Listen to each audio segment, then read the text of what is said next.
Hallelujah. मैं परमेश्वर का धन्यवाद देते हैं हम दोनों कि परमेश्वर ने हमें ये दिन दिया कि आज हम उसकी आराधना कर सकें, उसके चरणों में आ सकें और उसकी स्तुति आराधना कर सकें। और मैं परमेश्वर का धन्यवाद देना चाहता हूँ आज के इस दिन के लिए, सुंदर मौके के लिए जो परमेश्वर ने हमें दिया है। और मेरा नाम सामर्थ वेस्ली है, ये मेरी वाइफ है आकांक्षा वेस्ली। हम लोग दिल्ली में रह के महिपालपुर में परमेश्वर की सेवा कर रहे हैं। और आज का ये वक्त हमें दिया गया कि हम आराधना में और परमेश्वर के वचन में कुछ समय बिताएं। तो आइए, इससे पहले कि हम आराधना में जाएं, हम अपनी आंखों को बंद करें और परमेश्वर से प्रार्थना करें। यीशु मसीह में आपका धन्यवाद देते हैं इस सुंदर समय के लिए परमेश्वर पिता, इस सुंदर मौके के लिए जो आपने हमें दिया परमेश्वर पिता।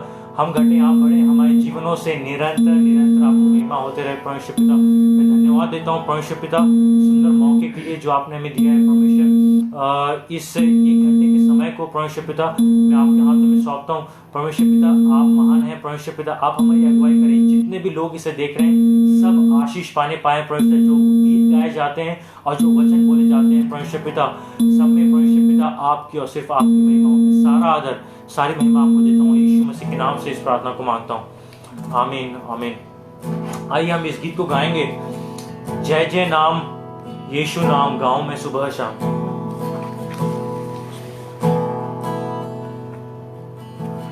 जय जय नाम यीशु नाम गाऊं मैं सुबह शाम। जय जय नाम यीशु नाम गाऊं मैं सुबह शाम। जय जय नाम यीशु नाम गाऊं मैं सुबह शाम।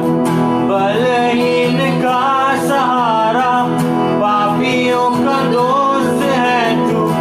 यीशु तू है कितना प्यारा, शब्द ना कैसे बताऊं।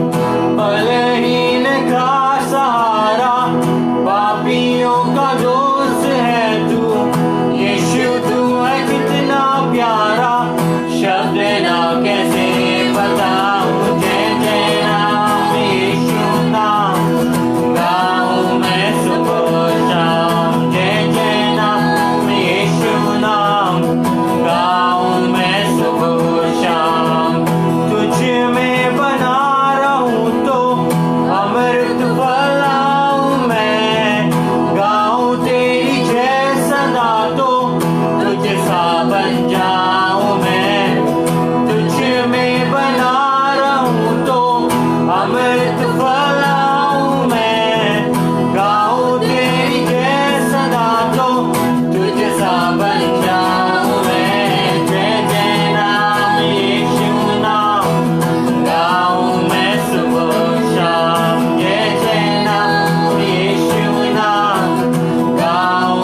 सुन पा रहे हैं तो अपने हाथों को उठाकर कुछ समय हम सिर्फ परमेश्वर की महिमा करें और उसके नाम की स्तुति करें। धन्यवाद धन्यवाद परमेश्वर पिता, आपकी स्तुति।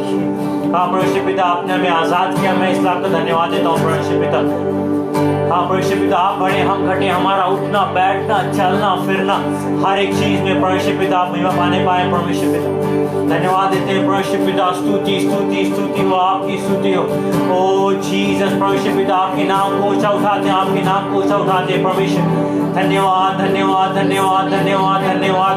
ओ मेरे राजाओं के राजा, मेरे जीवन के राजा, हम आपका धन्यवाद देते हैं सुंदर समय के लिए परमेश्वर पिता। आपकी स्तुति करते हैं, आपकी स्तुति करते हैं, आपकी स्तुति करते हैं, आपके नाम को ऊंचा उठाते हैं, आपके नाम को ऊंचा उठाते हैं परमेश्वर।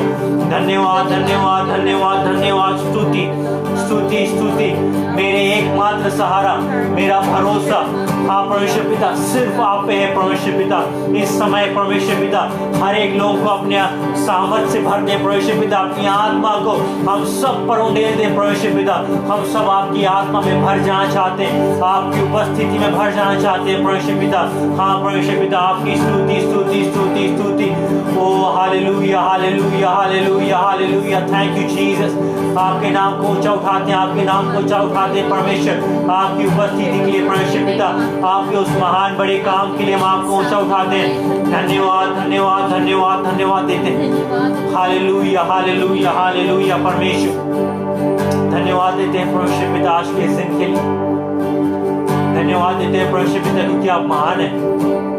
आपके जैसा ना तो कोई है, ना था, ना हो सकता है परमेश्वर पिता। हम आपका धन्यवाद देते हैं, आपकी स्तुति करते हैं परमेश्वर।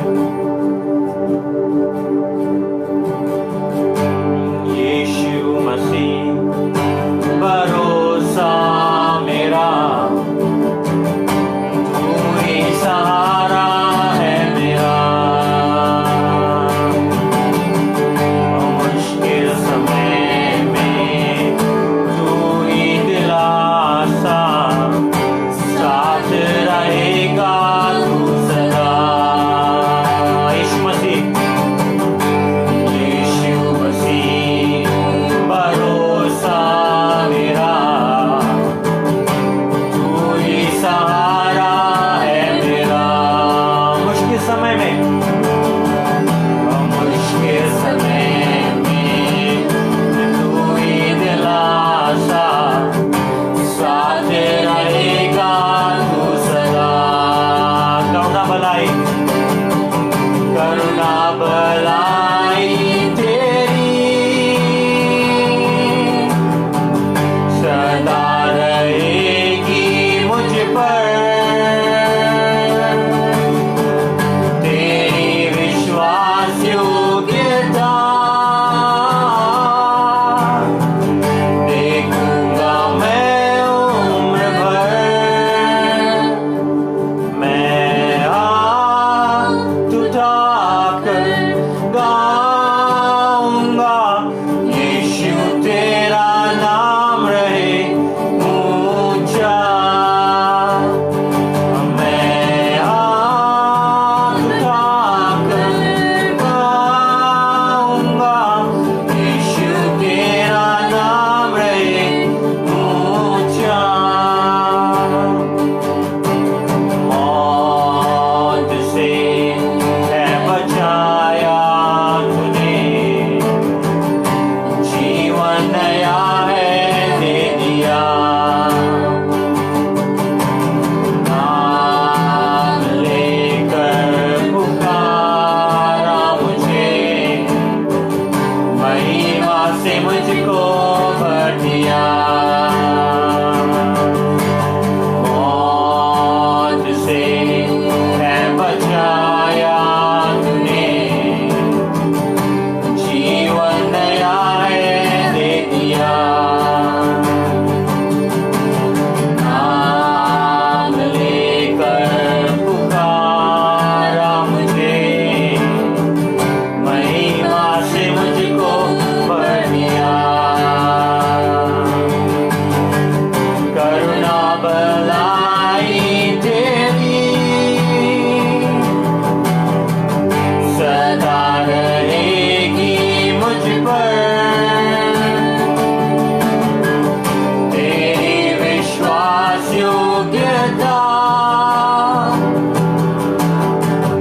देखूंगा मैं उम्र भर, मैं हाथ उठाकर गाऊंगा, यीशु तेरा नाम रहे ऊंचा।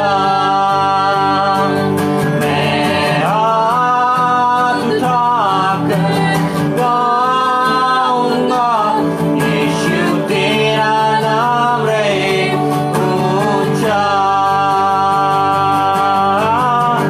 आदर महिमा हो तेरी, तू ही हमारा खुदा, पूरी हो तेरी मर्जी, आए तेरा राज यहाँ। आदर महिमा हो तेरी, तू ही हमारा खुदा, पूरी हो तेरी मर्जी, आए तेरा राज यहाँ। हम हाथ उठाकर गाएंगे, यीशु तेरा नाम रहे ऊंचा। हम हाथ उठाकर गाएंगे, यीशु तेरा नाम रहे ऊंचा। ओ यीशु तेरा नाम रहे ऊंचा। परमेश्वर, सिर्फ और सिर्फ आपका नाम परमेश्वर पिता निरंतर निरंतर निरंतर हमेशा ऊंचा रहे परमेश्वर पिता। हम घटे आप बढ़े परमेश्वर पिता, आपकी स्तुति और परमेश्वर पिता आज के समय को हम आपके हाथों में सौंपते हैं। हम हर एक जन से बातचीत करें परमेश्वर पिता। हाँ परमेश्वर पिता, आपकी उपस्थिति में हम सब भर जाने पाए, आपकी आत्मा को हम सबके जीवन में आने दें परमेश्वर पिता। एक बदलाव, हाँ परमेश्वर पिता, आपकी सामर्थ हम अपने जीवन में महसूस करने पाए परमेश्वर पिता। मैं सारा आदर सारी महिमा आपको देता हूँ, यीशु मसीह के नाम से इस प्रार्थना को मांगता हूँ, आमीन।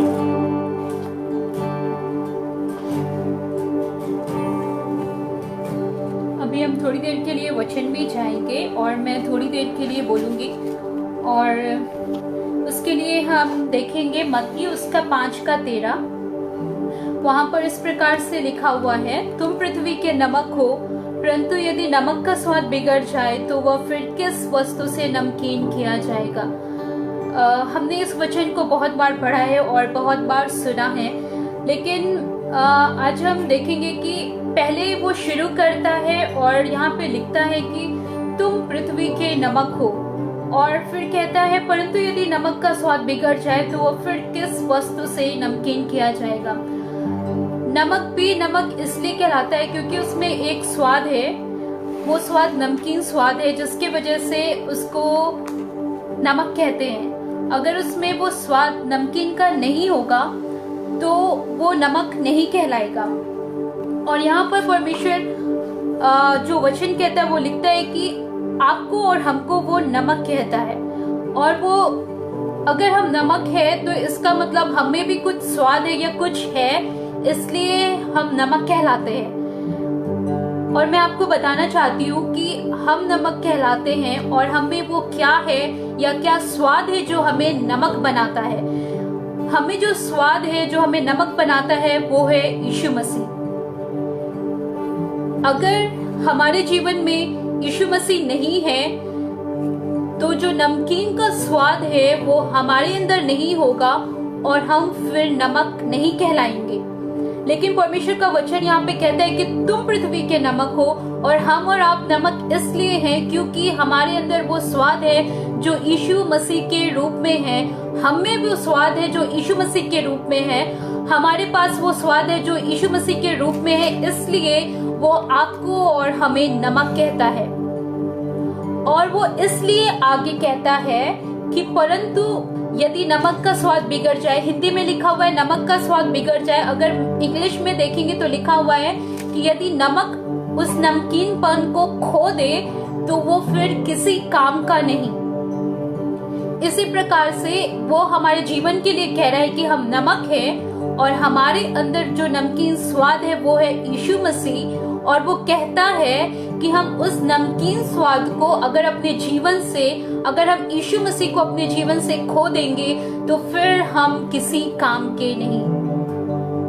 और आज के समय में मैं आपको बताना चाह रही हूँ कि हमारे जीवन में क्या लाभ है अगर वो नमक का स्वाद, वो नमकीन जो स्वाद यीशु मसीह हमारे जीवन में है, तो उससे हमारे जीवन में क्या लाभ होगा। अब नमक का काम है कि वो चीज, वो खाने को या किसी भी सब्जी को स्वादिष्ट बनाता है। जो नमकीन जो गुण है उसका लाभ ये है कि वो किसी भी चीज को स्वादिष्ट बनाता है अगर वो उसमें होता है तो, और अगर वो उसमें नहीं होता तो वो स्वादिष्ट नहीं हो पाता खाना। इसी प्रकार से यीशु मसीह जो नमकीन जो स्वाद है हमारे अंदर, वो हमारे जीवन को स्वादिष्ट बनाता है। वो हमें नमक बनाता है क्योंकि जब वो हमारे अंदर होता है तो, और वो सिर्फ आपको और हमको नमक नहीं बनाता, लेकिन जब वो हमारे पास होता है तो हमारे जीवन को और आपके जीवन को वो स्वादिष्ट बना देता है। चाहे आपका जीवन किसी भी प्रकार का हो, चाहे आपका जीवन किसी भी कठिन परिस्थितियों में हो, लेकिन जब यीशु मसीह का स्वाद और जब यीशु मसीह जो नमकीन के रूप में स्वाद बन करके आपके जीवन में आता है तो वो आपके जीवन को स्वादिष्ट बना देता है और वो आपके आसपास के वातावरण को स्वादिष्ट बना देता है। और वो कहता है, और वो सिर्फ इतना ही नहीं कहता, वो आप लोगों से, जितने भी लोग यहाँ मुझे देख रहे हैं, वो कह रहा है कि चाहे आप जिस भी परिस्थिति में हो, चाहे आप कितनी भी कठिन भरी परिस्थिति में हो, चाहे आप कितने भी दुख भरे परिस्थिति में हो, और अगर आप यीशु मसीह को उस परिस्थिति में वहां पर बुलाते हैं, आने देते हैं, तो पहले तो वो आपके जीवन को नमक बनाएगा, मतलब कि वो आपके जीवन को स्वादिष्ट करेगा। और दूसरी बात, फिर वो आप जिस परिस्थिति में हैं, वो उस परिस्थिति को वहां पे कर देगा, आपकी परिस्थिति को बदल देगा और वो उसे इतना स्वादिष्ट बना देगा जो आपने कभी सोचा भी नहीं होगा। हमारे जीवन में उस यीशु मसीह को होना बहुत जरूरी है ताकि हमारा और आपका जीवन इस पृथ्वी में नमक हो सके, ताकि हम दूसरे की जिंदगी में हम उस स्वाद को ला सकें। और जब हम उसे अपने जीवन में आने देंगे, उसे हम किसी भी परिस्थिति में आने देंगे, तो वो आज आपके लिए, आपके पास उस स्वाद के रूप में आने के लिए तैयार है और वो आज आपके लिए उस सारी परिस्थिति को बदलने के लिए तैयार है और उसे स्वादिष्ट बनाने के लिए तैयार है। लेकिन वो तब होगा जब आप उसे आने देंगे, लेकिन वो जब होगा जब आप उसे उस नमकीन स्वाद के रूप में अपने जीवन में ग्रहण करेंगे और उसे अपने जिंदगी को नमक बनाने देंगे, तो वो आपकी जिंदगी को स्वादिष्ट बना करके रख देगा, वो आपकी परिस्थिति को स्वादिष्ट बना करके रख देगा, वो आपके पूरे वातावरण को स्वादिष्ट बना करके रख देगा। हो सकता है कि आप सोच रहे होंगे कि शायद सब कुछ आपके जीवन में खत्म हो गया हो सकता है आप जो देख रहे हैं, आप सोच रहे होंगे कि आगे कुछ भी नहीं दिख रहा, लेकिन परमेश्वर कहता है कि तुम पृथ्वी के नमक हो, तुम पृथ्वी के नमक हो, और जब तुम अपने लाइफ में मुझे आने दोगे, मुझे अपना काम करने दोगे, तो मैं तुम्हारे जिंदगी को स्वादिष्ट बना करके रख दूंगा, मैं तुम्हारे लाइफ को, मैं तुम्हारे जीवन को स्वादिष्ट बना करके रख दूंगा, और मैं तुम्हें नमक की तरह इस्तेमाल करूंगा इस पृथ्वी में। और वो इस तरह से कि आप जहां पर भी जाएंगे, आप उनके जीवन में भी स्वाद को लेकर के आएंगे। आप जिस जगह पर अपने कदम को रखेंगे, आप उस जगह पर स्वाद को लेकर के आएंगे। आप जिस लोगों से मिलेंगे, आप उन लोगों के जीवन में उस स्वादिष्टता को लेकर के आएंगे। लेकिन वो जब होगा जब आप यीशु मसीह को अपने जीवन में उस नमकीन के रूप में ग्रहण करेंगे, तो जब आप उसे आपके जीवन को नमक बनाने देंगे, तो वो आपकी जिंदगी को बदल के रख देगा और और साथ ही साथ आप जिस लोगों से मिलेंगे आपके उन लोगों को भी आप स्वादिष्ट बना देंगे।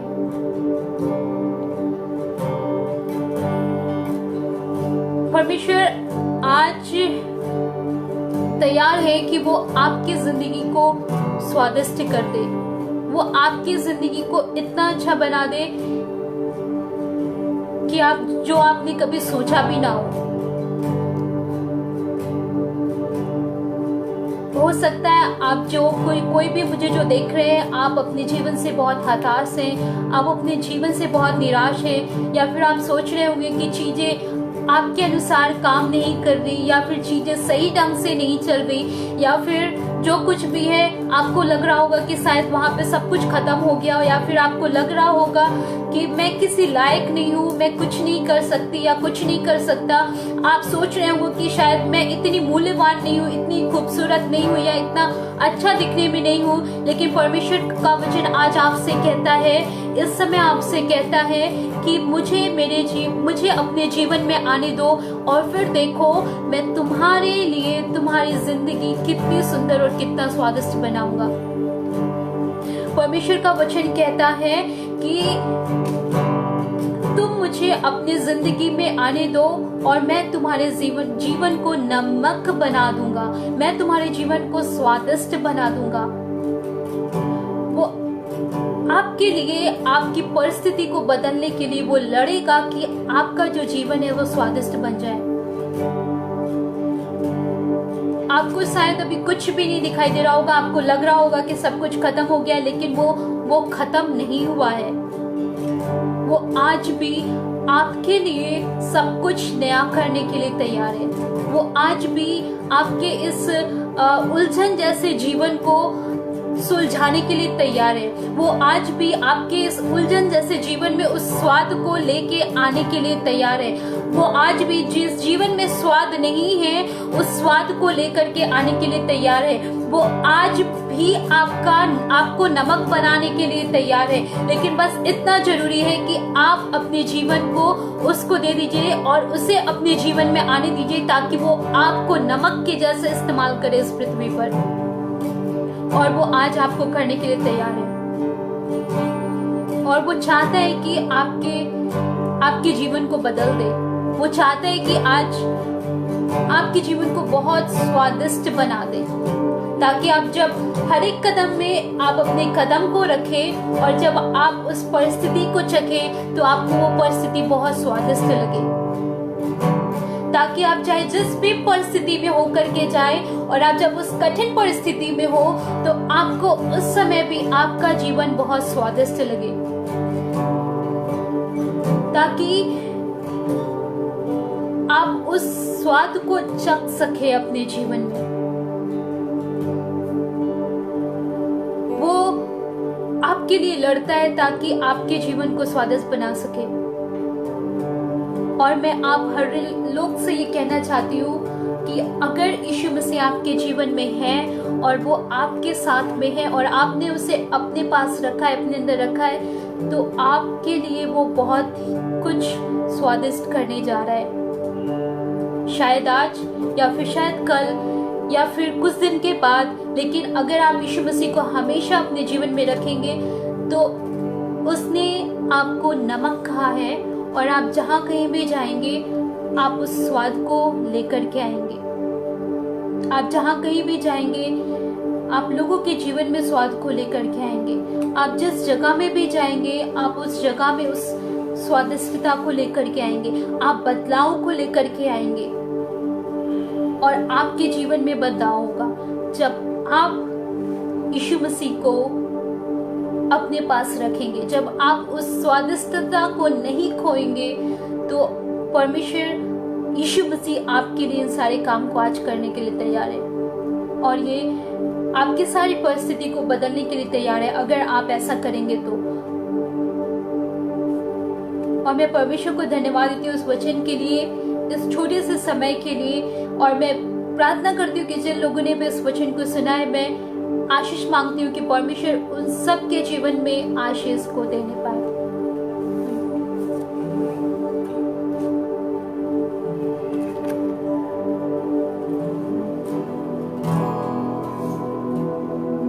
हम कुछ समय फिर से उसकी उपस्थिति में बिताएंगे। हम उससे मांगे कि परमेश्वर वो यीशु नाम जो एक सुंदर नाम है, वो यीशु नाम जो एक सच्चा नाम है, जो ऊंचा नाम है, जो सबसे महान है, कि वो हमारे जीवन में आए, हमारे जीवन को स्वादिष्ट बनाए। और ये मैं समय चाहूँगा कि हम सब कुछ समय बस उसकी उपस्थिति में बिताएं और उसे अपने जीवन में काम करने दें। है वो नाम, सुंदर नाम, सच्चा नाम, ऊंचा नाम, है वो नाम, सबसे महान यीशु नाम, वो यीशु नाम, है वो नाम, सुंदर नाम, सच्चा नाम, ऊंचा नाम, है वो नाम, सबसे महान यीशु नाम, ओ यीशु नाम, है वो नाम, सच्चा नाम, सुंदर नाम, ऊंचा नाम, है वो नाम, सबसे महान वो यीशु नाम, ओ यीशु नाम। मेरे साथ गाएं, है वो नाम, है वो नाम, अपने हाथों को उठाकर, सुंदर नाम, सच्चा नाम, सुंदर नाम, है वो नाम, सबसे महान यीशु नाम, ओ यीशु नाम, यीशु नाम, यीशु नाम,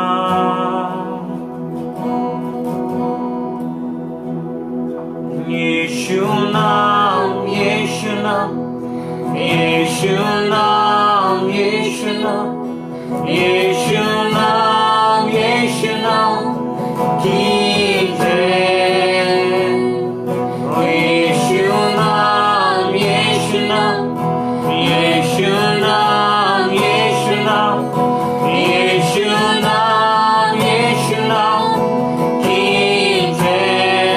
ओ यीशु नाम, यीशु नाम, यीशु नाम, यीशु नाम, यीशु नाम, यीशु नाम की जय। यीशु नाम, यीशु नाम, यीशु नाम, यीशु नाम, यीशु नाम, यीशु नाम, यीशु नाम की जय। हाँ परमेश्वर, यीशु नाम की जय हो हमारे जीवन से, यीशु नाम की जय हो हर एक परिस्थिति में। परमेश्वर हम आपका धन्यवाद देते हैं कि आपने यीशु मसीह को परमेश्वर पिता अपने इकलौते बेटे को हमारे लिए भेजा परमेश्वर पिता, कि हमारे जीवन में परमेश्वर पिता वो एक ऊंचा नाम हो सके, कि हमारे जीवन में परमेश्वर पिता वो सुंदर नाम, वो सच्चा नाम परमेश्वर पिता, वो सबसे महान नाम एक बड़ा काम कर सके परमेश्वर पिता, उस स्वाद को ला सके हमारे जीवन में परमेश्वर पिता। हाँ परमेश्वर पिता, अगर वो नहीं तो हम कुछ भी नहीं परमेश्वर पिता। आपका धन्यवाद देते हैं परमेश्वर पिता, हम आपकी स्तुति करते हैं परमेश्वर पिता, हम आपका धन्यवाद देते हैं परमेश्वर पिता। आगे के समय को परमेश्वर पिता हम फिर से आपके हाथों में सौंपते हैं परमेश्वर पिता। हाँ परमेश्वर पिता, आपकी उपस्थिति से हमें भरे आत्मा हर एक क्षण से बातें करें। आप ऐसा करेंगे, मैं सर धन्यवाद देता हूँ, मैं सारा आदर सारी महिमा आपको देता हूँ। यीशु मसीह के नाम से इस प्रार्थना को मांगता हूँ, आमीन आमीन हालेलुया।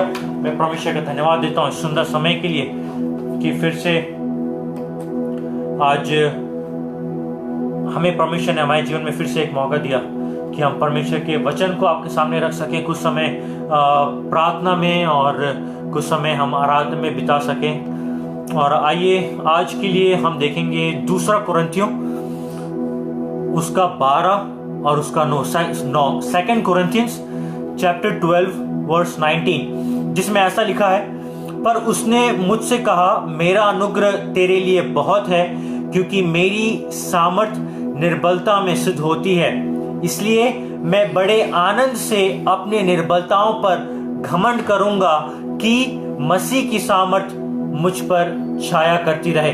मैं फिर से आप लोगों के लिए पढ़ना चाहूंगा ये 2 कोरिन्थियों उसका 12 और उसका 9, जिसमें ऐसा लिखा है, पर उसने मुझसे कहा, मेरा अनुग्रह तेरे लिए बहुत है, क्योंकि मेरी सामर्थ निर्बलता में सिद्ध होती है। इसलिए मैं बड़े आनंद से अपनी निर्बलताओं पर घमंड करूंगा कि मसीह की सामर्थ मुझ पर छाया करती रहे। धन्यवाद देते हैं परमेश्वर की इस वचन का, जो आज मेरे लिए और आपके लिए आज यहाँ पे आया है। मैं आपके लिए आपके सामने एक कहानी को बताना चाहूंगा, जो एक सच्ची घटना है, जो एक परिवार के बीच में हुई। एक परिवार था, हस्बैंड वाइफ, और उनका एक छोटा बेटा था। उस समय जो उनका बेटा था वो छोटा था, छोटी उम्र में छोटा था वो। और एक समय आया जब उस परिवार को पता चला कि जो वाइफ है, जो पत्नी थी, उनको कोढ़ हो गया था। और कोढ़ 2 प्रकार का होता है, जिसमें एक में उंगलियां गलने लगती हैं और एक में जिसमें सफेद दाग आने लगते हैं, जिसमें आपको दिखने लगता है। और हर एक पूरे शरीर में वो सफेद दाग आ जाता है। और इस परिवार में जो इनकी जो पत्नी थी, उनमें दोनों प्रकार का कोढ़ हो गया और बड़ा ही कठिन समय था इनके लिए। और कई जगह इलाज के लिए ये जाते थे। अपोलो दिल्ली में ये अपने इलाज के लिए आते थे। वहाँ पे भी एक ऐसा समय आया कि दवाइयाँ अपना काम नहीं कर रही थी। जब तक दवाई खा रहे थे तब तक कंडीशन ठीक थी। अगर ये दिन में अगर एक दवाई भी छोड़ दें तो इनके पूरे शरीर में स्वेलिंग, सूजन हो जाती थी। और इनको एक दिन में 32 गोलियां खानी पड़ती थी। इनका इतना बड़ा सा एक पैकेट था दवाइयों का, जिनमें इनको एक दिन में 32 गोलियां खानी पड़ती थी। और वो अपना खाना भूल सकती थी, सारी जरूरी चीजें भूल सकती थी, पर वो इस दवाई को खाना कभी नहीं भूलती थी, इन दवाई, क्योंकि उनको मालूम था कि अगर मैं एक दवाई भी छोड़ूं तो मेरी क्या स्थिति हो जाती है। और जब ये अपोलो हॉस्पिटल में जाती थी तो इनको एक स्टडी के रूप में जो डॉक्टर्स थे इनको ये बिल्कुल नहीं मालूम था कि मुझे यहाँ पे एक एग्जाम्पल के रूप में, एक उदाहरण के रूप में जितने डॉक्टर्स हैं वो चारों तरफ बैठते थे और जो उनके हेड थे वो एज अ एग्जाम्पल इस आंटी को यूज करते थे।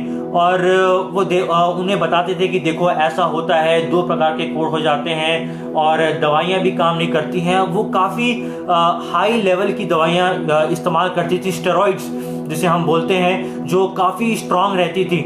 और जाहिर सी बात है, जब अगर आपके जीवन में इतनी बड़ी कोई मुसीबत आ जाए तो आप इसे किसी को बताएंगे नहीं, क्योंकि कोढ़ है, कोई बुखार और सर्दी तो है नहीं कि हम किसी सबको बोलते रहें। पर उन्होंने किसी को बताया नहीं, हर एक जगह हर कुछ जगह पे जाना बंद कर दिया। पर एक दिन चर्च में उनके जो पास की जो कलीसिया थी वहाँ पे आराधना चल रही थी और एक प्रभु के दास वहाँ पे आए थे और वो वहाँ पे गई और वो पीछे बैठी हुई थी। और उनका ये पीछे बैठने का मकसद ये था कि जैसी खत्म हो मैं तुरंत वहां से चले जाऊं, कि इससे पहले कि कोई मेरे से पूछे मैं वहां से चले जाऊंगी, तो मुझे बताने का मौका नहीं मिलेगा उनको। तो वो वहां बैठी हुई थी और उस समय परमेश्वर के दास ने बोला कि हम प्रार्थना करेंगे सबके लिए, जिस किसी को भी प्रार्थना की जरूरत। सब लोग गए और ये अपने मन में पवित्र आत्मा ने इनसे बातें किया कि आज के बाद अपनी इस बीमारी को किसी से भी छुपाना नहीं। आज के बाद, इतने समय तक वो छुपाती आई थी अपनी बीमारी को, पर उन्होंने, पवित्र आत्मा ने उनकी अगुवाई करी और पवित्र आत्मा ने उनसे बोला कि आज के बाद इस बीमारी को किसी से छिपाना नहीं। वो बाहर आई और रुकी हुई थी एक कोने में खड़े। जो पास्टर थे उन्होंने देखा कि ये आखिरी में खड़ी हुई हैं, उनके पास आए, पूछे क्या हुआ। इन्होंने बताया कि ऐसी ऐसी मुझे बीमारी है। तो उन्होंने बड़े साधारण तरीके से जवाब दिया और बोला कि ठीक है, हम यहाँ पे मैं सबके लिए प्रार्थना करने के बाद मैं आपके घर पे आऊँगा और आपके लिए प्रार्थना करूँगा। तो करीबन सबके लिए प्रार्थना करते करते काफ़ी लेट हो गया। वो उस दिन आए, उनके घर पे आए रात में, और उन्होंने उनसे ये बात पूछी कि क्या आप विश्वास करते हैं कि परमेश्वर आपको चंगा कर सकता है, कि परमेश्वर में वो सामर्थ्य है कि आपको चंगा कर सके। उन्होंने बोला पूरे परिवार के साथ कि हाँ, मैं ये विश्वास करती हूँ। और पास्टर ने बोला कि जब मैं आपके लिए प्रार्थना कर रहा हूं तब आप भी विश्वास के लिए अपने मन में प्रार्थना करें। और जब पास्टर ने प्रार्थना करनी चालू करी और तो ये भी इन्होंने भी प्रार्थना करना चालू किया। और ये अपने मन में सिर्फ एक ही प्रार्थना कर रहे थे कि परमेश्वर, ये एक मेडिकल लाइन से थी, ये हॉस्पिटल में काम करती थी, तो इसलिए इन्होंने प्रार्थना की कि परमेश्वर, क्योंकि मैं मेडिकल लाइन से हूँ, मेरा दिमाग काफी चलता है और मैं ये जानती हूँ कि दवाइयों से कुछ नहीं काम हो पा रहा है, तो इसलिए एक सेकंड के लिए मुझे इस पूरे पृथ्वी की सबसे मूर्ख स्त्री बना देना। एक सेकंड के लिए मुझे पूरे पृथ्वी पर सबसे मूर्ख स्त्री बना देना कि मेरा विश्वास जो है उस समय मेरा दिमाग काम ना करे, मेरा ज्ञान काम ना करे, पर मेरा विश्वास जो है सबसे ऊपर हो, हाईएस्ट लेवल पे सबसे ऊंचा मेरा विश्वास हो और वो परमेश्वर पर विश्वास। उन्होंने वो प्रार्थना करी, पास्टर चले गए और उन्होंने एक निर्णय लिया उस रात कि उन्होंने वो अपना पैकेट लिया और दोनों हस्बैंड वाइफ बैठे प्रार्थना करने के लिए और उस पैकेट को लिया और वाइफ ने अपने हस्बैंड से कहा कि आप ना इसको, उनके घर के पीछे एक झाड़ी थी, नाला था वहां पे, बोले कि इसको इतना दूर फेंक दीजिए कि अगर जरूरत भी पड़े तो आप इसे जाके लेके नहीं आएंगे, या मुमकिन ही ना हो कि आप कोई उसे जाके उस पैकेट को उठा के ले आए। हस्बैंड के मन में थोड़ा सा डर आया, थोड़ा संदेह आया, क्योंकि उन्होंने देखा था कि क्या होता है। इनके शरीर में सूजन इतनी थी कि ये चप्पल भी नहीं पहन पाती थी। इनको अगर सुबह बाथरूम जाना होता है तो सुबह इनके हस्बैंड इनको उठाते और इनको बाथरूम लेके जाते, फिर जब हो जाता तो फिर इनको वापस बाथरूम से उठाकर बिस्तर पे लेके आते। ऐसी दशा हो गई थी। पर उन्होंने उस समय एक निर्णय लिया और उस दवाई के पैकेट को फेंक दिया और उस रात परमेश्वर पर विश्वास करके वो सोए, क्योंकि उनके लिए प्रार्थना हुई थी। उन्होंने ये विश्वास किया था कि परमेश्वर सामर्थी है, वो चंगा करने वाला परमेश्वर। उन्होंने प्रार्थना करी और जब सुबह उठी, अचानक से इनके ध्यान में आया कि अरे, मैं तो टॉयलेट में बैठी हूं।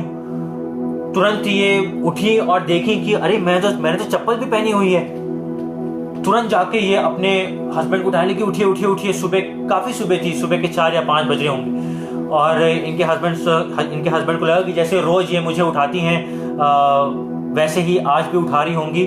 पर जब उन्होंने आंखें खोली तो उनके आंखों में सिर्फ आंसू थे, क्योंकि सारी जो सफेद दाग थे वो चले गए थे, जो सूजन थी वो चली गई थी। सारा कोढ़ एक ही रात में चंगा हो गया। हालेलुया। परमेश्वर ने एक बड़ा काम उस परिवार के अंदर किया और एक ही हफ्ते के अंदर धीरे धीरे करके जो सारे दाग थे वो सब चले गए। उनका जो कोढ़ है वो इतना बढ़ गया था कि उनकी जो ये आंख की जो ये काला वाला पार्ट है वो एक साइड हो गया था और उनकी जो पलक है जो वो कभी झपकती नहीं थी। तो सोच लीजिए, ये आंख खुली है हमेशा और ये काला वाला जो है वो एक तरफ हो गया था। और जब भी वो नहाती थी तो हमेशा साबुन जाता था और वो ये पूछती थी अपने पति से हमेशा कि मेरे आंख में साबुन क्यों जाता। तो फिर वो बताते नहीं थे, क्योंकि तब उसमें मालूम चला कि इसको मालूम नहीं है कि ये अपनी पलक नहीं झपक सकती। पर थोड़ी एक ही हफ्ते के अंदर धीरे धीरे करके ये आंख अपनी जगह पे आ गई, पलक झपकना चालू कर दी। परमेश्वर ने ऐसा बड़ा काम उस परिवार के साथ किया और उनका छोटा बेटा था, सब कुछ ठीक हो गया। उन्होंने एक निर्णय लिया कि उन्होंने परमेश्वर से प्रार्थना की कि हमें एक और संतान चाहिए। उन्होंने अपने साथ के डॉक्टर से बातें करी। डॉक्टर्स ने साफ मना कर दिया कि आप लोग दूसरी संतान के बारे में सोचिएगा भी मत, क्योंकि आपने इतनी भारी मेडिसिन ली हैं, स्टेरॉइड्स ली हैं, इसका असर आपके जो बच्चा है, जो बेबी है, उस पर पड़ सकता है। वो अंधा, गूंगा, लंगड़ा, बहरा, पोलियो, कुछ भी, कैसा भी उसका जन्म हो सकता है। शायद से वो आधा पागल हो, कुछ भी, कई सारी उन्होंने बताया। और वो बोले कि आप लोग ऐसा बिल्कुल मत करिए। पर ये इस परिवार ने परमेश्वर के बड़े काम को होता देखा था। एक ही रात में सारा कोड़ गायब हो गया। दवाई अपना काम नहीं कर पाई, जो काम परमेश्वर ने एक ही रात में, एक छोटी सी प्रार्थना, विश्वास की प्रार्थना, और परमेश्वर ने उस बड़े काम को उस परिवार के साथ किया। इन्होंने उस निर्णय को लिया। और जब ये प्रेग्नेंट थी 3.5 महीने की, जब ये गर्भ में, जब इनके बेटा था, जब बच्चा था, तो इनको फिर से एक मुश्किल एक बीमारी हो गई कि बार बार इनको उल्टियां होती। कुछ भी सुगंध आता तो तुरंत उल्टियां होती, कुछ भी खाने से उल्टियां होती। बड़ी कमजोर ये पड़ गई। और जब ये इस हालत में अपने बिस्तर पर लेटी थी, तो ये वचन परमेश्वर ने उनके पास भेजा, 2 कोरिन्थियों 12 और उसका 9, जो आज हमने पढ़ा। और इस वचन के अनुसार उन्होंने बोला कि परमेश्वर ने उनसे बोला कि मेरा अनुग्रह तेरे लिए बहुत है, क्योंकि मेरी सामर्थ निर्बलता में सिद्ध होती है। और उन्होंने परमेश्वर से ये प्रार्थना करी कि परमेश्वर, आज मैं इस वचन के अनुसार अपने बेटे का नाम, उन्होंने बोली कि मुझे बेटी नहीं चाहिए, क्योंकि अगर बेटी होगी तो दूसरे घर में जाएगी और कहीं लोग इससे जब बोलेंगे कि अरे तेरी माँ को कोढ़ था और तू ऐसा था, कहीं तेरे से भी ऐसा ना हो, तो शायद से वो बड़ी निराश हो जाए और अकेला महसूस करे। बोली कि परमेश्वर, मुझे एक बेटा चाहिए, और अगर बेटा होगा तो मैं उसका नाम सामर्थ रखूंगी, अगर बेटी हुई तब भी ठीक है, मैं उसका नाम सामर्थ ही रखूंगी। और वो बेटा मैं था, और वो मेरी माँ थी। और मैं, अगर आप आज मुझे देखें तो मैं बिल्कुल ठीक हूं, ना तो मुझे कोई परेशानी है। मैं देख सकता हूं, बोल सकता हूं, अच्छे से सब कुछ सुन सकता हूं, ना तो मुझे पोलियो है, भाग सकता हूं, दौड़ सकता हूं, खेल सकता हूं। मैं परमेश्वर का धन्यवाद देता हूं कि आज इस गवाही को परमेश्वर ने सहायता किया कि मैं आपके सामने रख सकूं। जब मेरा जन्म हो रहा था तो मुझे, जब मम्मी को, जब मैं गर्भ में था, जब उन्हें दर्द हुआ, तो एक हॉस्पिटल में गए, वहां पे भी नहीं हुआ, वहां से दूसरे हॉस्पिटल में गए, वहां पे भी नहीं हुआ। कुछ ना कुछ परेशानियां आती जाती थी, पर आखिर में एक हॉस्पिटल में गया। जब मेरा जन्म हुआ तो मैं पूरा जो कॉर्ड है, जो नली है, उससे पूरा बंधा हुआ था। तो डॉक्टर्स बड़े ही डर गए थे कि कहीं इसकी सांस ना रुकी हो।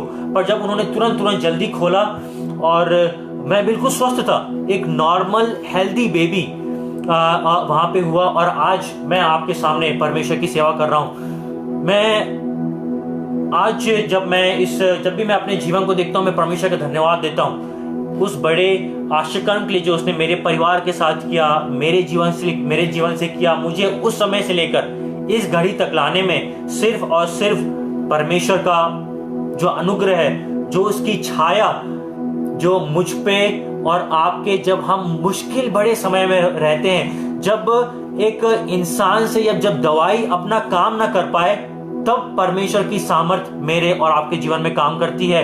पौलुस के जीवन में भी ऐसे ही कुछ बीमारी थी। और अगर हम 8वें उसमें देखें, 2 कोरिन्थियों 12 और उसका 8, उसमें लिखा है, इस विषय में मैंने प्रभु से 3 बार विनती की कि मुझसे यह दूर हो जाए। उसने 3 बार प्रार्थना करी, पर परमेश्वर यहाँ पे क्या उत्तर देता है? परमेश्वर बोलता है कि मेरा अनुग्रह तेरे लिए बहुत है, क्योंकि मेरी सामर्थ निर्बलता में सिद्ध होती है। परमेश्वर ने ये नहीं बोला कि ठीक है चल मैंने तुझे चंगा किया।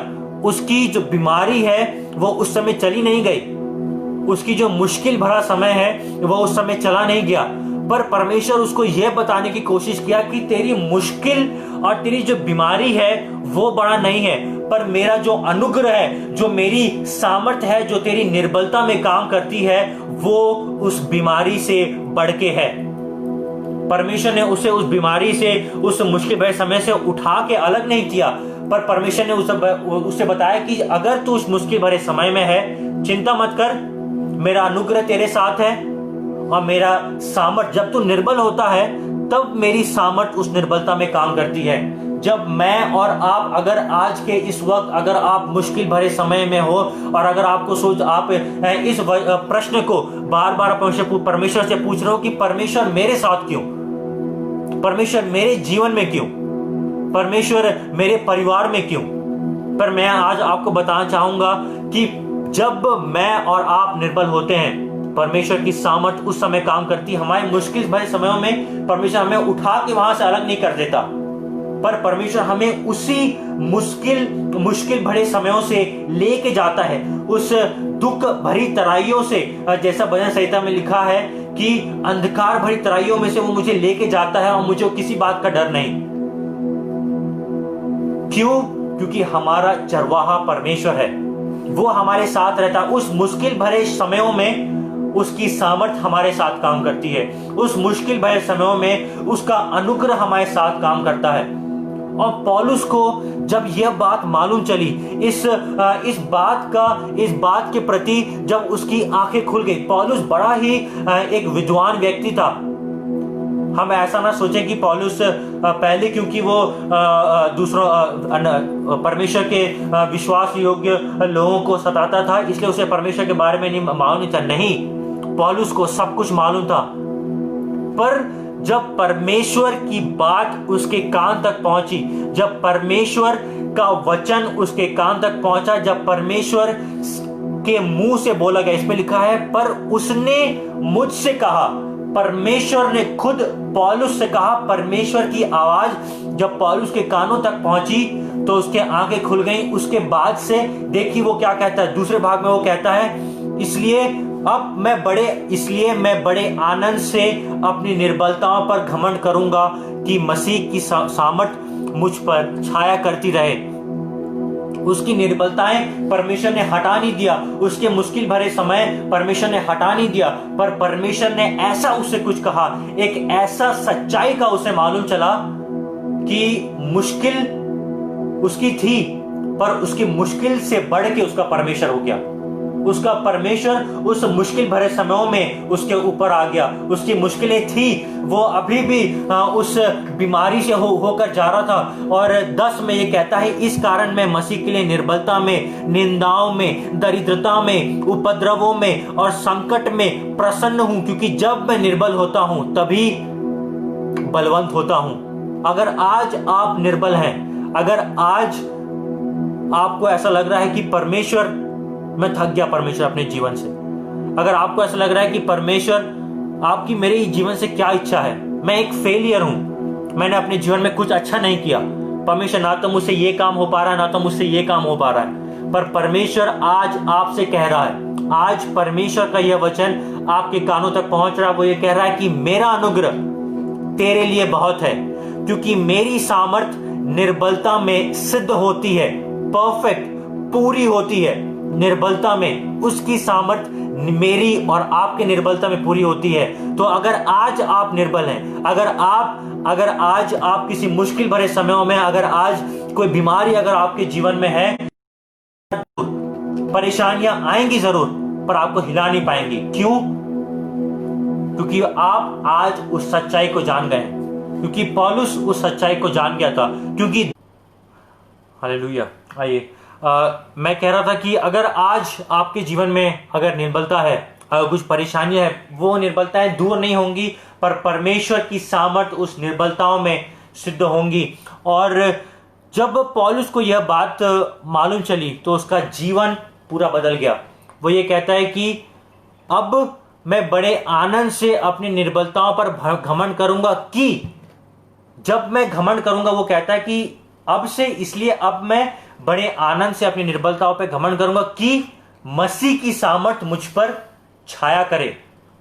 ये इस छाया शब्द को अगर हम देखें, जो ओरिजिनल जो इसका टेक्स्ट है, जो असलियत में जो इसका वर्ड है, जो ग्रीक में जो हम देखें, अगर जो वो है, तो यूहन्ना उसका 1 और उसका 14 में जब कहता है कि परमेश्वर यीशु मसीह आया और उसने 1:14 उसमें लिखा है, और वचन देदारी हुआ और अनुग्रह और सच्चाई से परिपूर्ण होकर हमारे बीच में डेरा किया।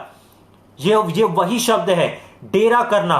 पौलुस जान गया कि मेरे लिए, जब मैं अपनी मुश्किल भरे समयों में यह जान लूंगा कि मेरे लिए मुश्किल बड़ी नहीं पर मेरे लिए परमेश्वर बड़ा है, क्योंकि जब मैं मुश्किल भरे समयों में रहता हूं तब परमेश्वर मेरे साथ रहता है। अब मैं अकेला नहीं पर परमेश्वर मेरे साथ है। और जब मैं ये ऐसा करूंगा, जब मैं अपने मुश्किल भरे समयों में मेरा ध्यान मुश्किल पे नहीं पर परमेश्वर की तरफ होगा, उस समय मसीह की सामर्थ मुझ पर छाया करेगी, मसीह की सामर्थ मुझ पर डेरा करेगी। जब आप निर्बल होते हैं और आप अपनी निर्बलता के समय उस पर दुखित ना होकर पर परमेश्वर की तरफ जब आप अपना आप विश्वास करते हैं, उस पर विश्वास करते हैं, उसकी सामर्थ पर विश्वास करते हैं, तब यीशु मसीह की सामर्थ मुझ पर और आप पर छाया करती है। यह वो सामर्थ है जो मेरे और आपके जीवन में एक ऐसा माहौल ला देती है कि चाहे जितनी बड़ी मुसीबतें आ जाएं,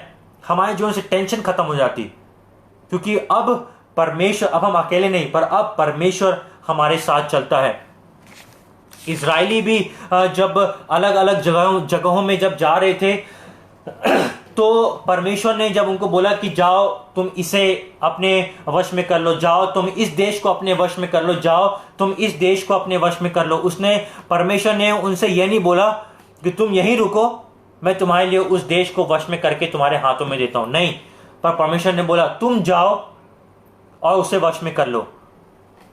इजराइल कोई एक बड़ी जाति नहीं थी, इजराइल एक छोटी जाति थी, पर परमेश्वर ने उसको चुना कि परमेश्वर अपना नाम उस जाति के जरिए अपना नाम सारे जगह तक पहुंचा सके, कि उसका नाम महिमा पाने पाए।